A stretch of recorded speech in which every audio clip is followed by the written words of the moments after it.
Brian Nelson from Mary Persons back for his 13th season as the head coach of the Bulldogs. Last year, 11-2, won the region, had a couple of wins, but lost to eventual champion Cedar Grove in the quarterfinal. It was a good year for you, though, last year, wasn't it, Brian? Yeah, real good year. We had struggled a couple years previous to that. When I say struggle, I mean 7 wins, but that's struggling at Mary Persons, but our seniors stayed true to the process, and they really carried us last year. And of course, looking forward to this year, those guys are all gone now, and we're going to have to find a way to replace them. But it was a good group, and it was a really good year, and ran into a really good team in the playoffs. Oh, no question about that. Your defense last year was the best it had been in 5 years, and the defense had kind of gotten out of control a little bit. Again, Mary Persons standards, right? The point per That's game right. kind of got a little high, and it's like, okay, last year you got back 14.2 points per game allowed. You got 6 starters back, though. Do you feel like you'll still be able to kind of keep that consistency on that side of the ball this year?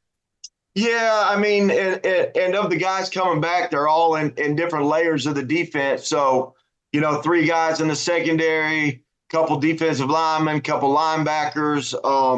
And then in typical Mary Persons fashion, we're going to have to plug and play some kids that have been in the program for 3 years, and it's their senior year, and they've had good off seasons and good summers so far, and they'll have to step up. But, I think, Jace Davis coming back at linebacker, and then our 3 secondary guys, we feel really good about Nick Arnold, Christian Stewart, and Sidney Carter. So, and then some good D linemen too. So hopefully we'll be able to do it. But we lose Jacoby Jones, who was a big part of our defense last year. He's moved on to Georgia State. But the guys we got here are going to have to step up and do their part. Defense always a signature of great Mary Persons teams. There's no doubt about that. First game for the Bulldogs on the 23rd of August against Jackson in that big game. We'll talk about the offense with Coach Nelson in our next report. Brian Nelson starting his 13th season, believe it or not, as the head coach at Mary Persons. All right, let's talk about Mac Nelson now, your son, but let's talk from a head coaching perspective. I know you were proud of him as his dad last year. He stepped in as a freshman and did so well. But head coach Brian Nelson, tell me about your quarterback, Mac Nelson.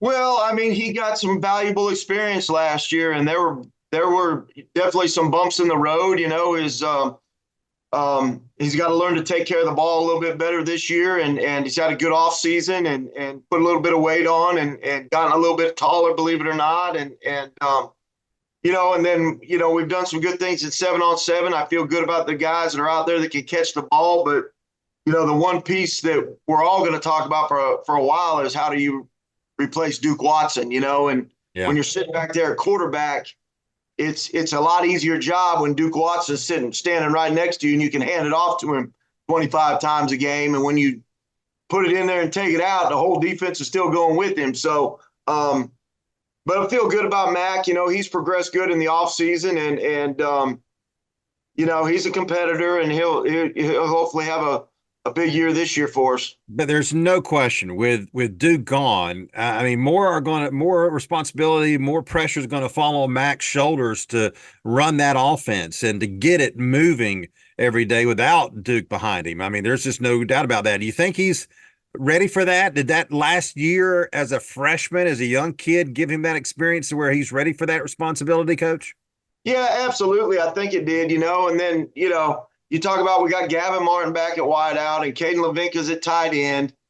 We've got 2 good 10th grade wide receivers that we feel good about, and then Duke's spot will be kind of by committee. Najee Reese was kind of his backup last year. He's had a good offseason. Christian Stewart will come over from defense a little bit and run the ball. CJ Banks, who's a rising 10th grader, has really had a good offseason and put on some weight, and we feel good about him. So it's going to be, I don't think solely on Mac. It's going to be a collective effort by all those guys in order to pick up the slack for, Duke Watson. You just don't replace 2,000 yards and 30 touchdowns with one person. It's going to take a collective effort, and you feel good about our offensive line too. A couple guys coming back that played last year, and then a bunch of rising juniors that we feel good about will be up there, trying to make room for the running backs and give Mac time to throw it and try to get the hands into, some of our playmakers on the outside. It'll be fun to see how the Mary Persons offense works without Duke and in a different region, same region, but definitely some new schools in that region as well. Coach Nelson, always a pleasure to have you on with us. Thank you so much. Great football, great fans up there in Forsyth. We can't wait for your upcoming season. Thank you. Absolutely. Thanks, Bill.